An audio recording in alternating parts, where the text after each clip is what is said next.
Masimayin natin ang mga numerong iyan. Makakausap natin si Professor Ranjit Ray, Assistant Professor sa Department of Political Science sa University of the Philippines. Magandang gabi po, Professor Ranjit Ray, at welcome back sa Arangkada Balita. Magandang gabi, Jack, at sa lahat po na nakikinig sa atin. And Professor Ranjit, paano natin maipapaliwanag ito sa bagong survey nga na lumiliit na, kumbaga yung agwat sa pagitan po ni Vice President Sara Duterte at former Vice President Leni Robredo? So, unang-una, yung survey na to, ginagawa namin to quarterly po ng Okta Research. And ang Okta Research po, non-commission po itong survey na to. At ang tanong dito, hindi yung kung gusto iboto, no? Pero kung sino yung napupusuan mo, ano yung preference, ano yung gusto mo. So ang tanong natin dito, sino ang pinaka magandang personalidad, no?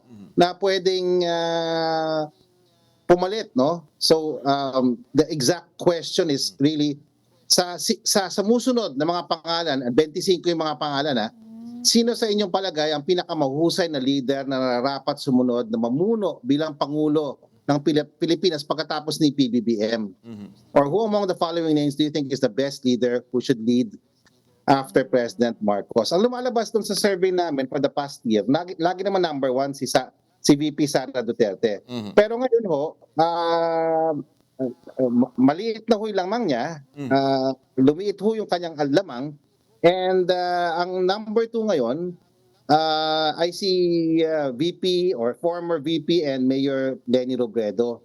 So, nangunguna pa rin si VP Duterte pero lumiit ang lamang. So dati, more than 30% po ang lamang niya sa number 2. Ngayon ho ay 12 percentage points na lang. Mas dikit na yung survey, no? Number 2, mataas at malakas ho yung pag-angat ni Mayor Robredo. Umakyat ho siya ng 21 percentage points po. Galing sa 8% noong December last year, fourth quarter. 8% lang po ang preference niya. Ngayong first quarter, just one quarter, 21 points ho ang inakyat, no? And 21% siya ngayon, 13 points po ang inakyat. So, may 21 siya, 13 percentage points ang inakyat. Siya ang pinakamalaking pag-akyat this quarter. Pangatlo, yung laban kumikipot na, di ba? Dahil sa pagtaas ni Mayor Robredo. So yan yung mga findings natin. Mukhang hindi naman to sinasabing prediction to. Hindi naman sinasabing tapos na yung mga numero na to. Ito ay preliminary lang. Ito ay tinatanong lang kung sino yung preference, no? Ano yung hindi tinatanong kung sino iboboto talaga ng mga kababayan natin.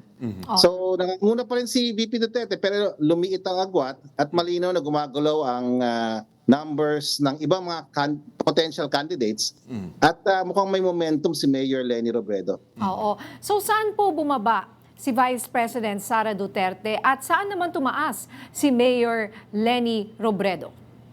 Okay, yung preference kasi ni Mayor Leni, tumaas po ng plus 13 percentage points doon sa Balanced Luzon at saka sa NCR.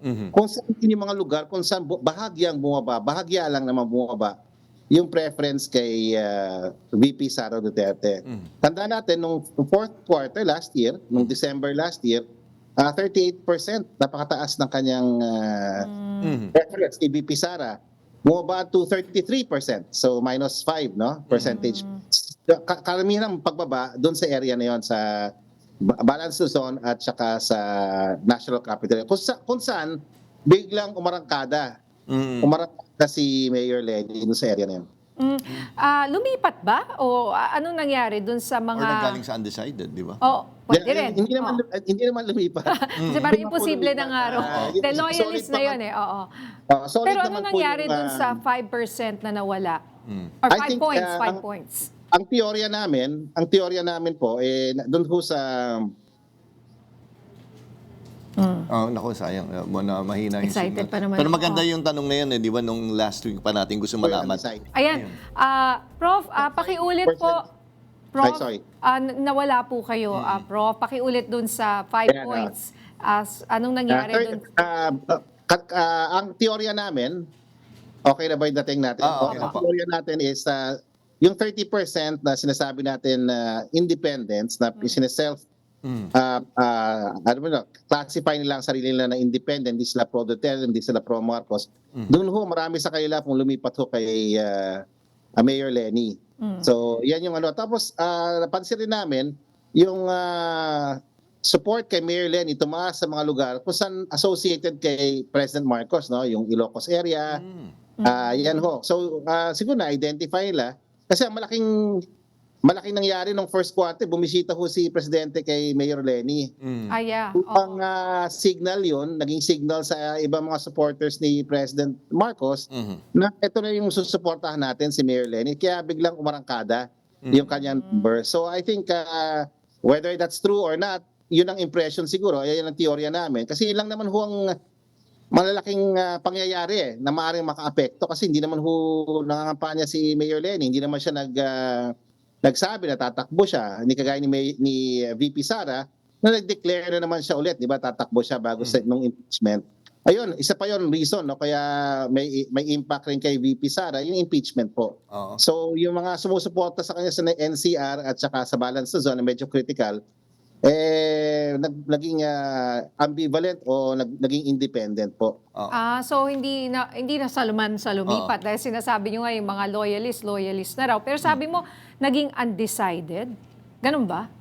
Doon yung binaba niya na point si VP Sara, pero mukhang Nag-freeze yata. Si Di, Prof. actually, gusto ko rin tanong, once na bumalik yung magandang signal, anong epekto ng announcement ni Lenny na hindi siya interesado? Yun nga eh. Oo. Prof? Yes, can you hear me? Yeah, Yes, yeah. opo. Yeah, okay.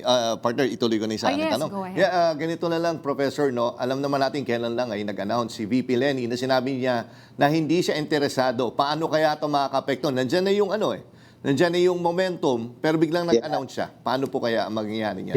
Yun nga. Siguro sana inagahan namin yung pag-release ng report, no? Pero ganun pa man, nakapag-desisyon siya. Hindi natin kung final na yung decision. Pero yun nga, may momentum na, no? Sana may mga, maaga pa naman, sana may pwedeng heredero, no? Pwedeng i-anoint ni Mayor Lenny na posibleng mga kandidato. So, lalo na doon sa kailang kilusan na may kulay, no? Dilawan at saka kakampings yan, eh. So, sana makuha silang pwedeng pumalit sa kanya. Pero right now, meron pang merong momentum na siya. Sayang naman, no? Kung ibabaliwala yun. Tsaka yun nga inaano natin dito eh. Balay mo baka ito yung maging para magbago yung isip ni Mayor Lenny Robredo. Pero depende nga yan. 26 po yung pangalan. Ano po, Professor, medyo naputol po kayo. Naputol po. Prof? Okay. Okay, mukhang talaga medyo mahina. Kahit Oo. last time na nag-guest natin siya, medyo mahina yung signal sa area niya. Pero yun nga eh, yung paano yan, mata-turn off kaya yung mga nagpapakita na support kay Mayor Lenny Robredo. Ngayon nag-announce siya na Na ayaw na niya, Oo. pero baka naman magbago pa ang isip. Pero parang umaasa na baka magbago yung isip. Oo, at, Or mag-anoint nga siya ng sino kaya ang pwede. at kung tatanggapin yun ng tao. Oo. Of course. Sige. Maraming salamat, Professor Ranjit Rai.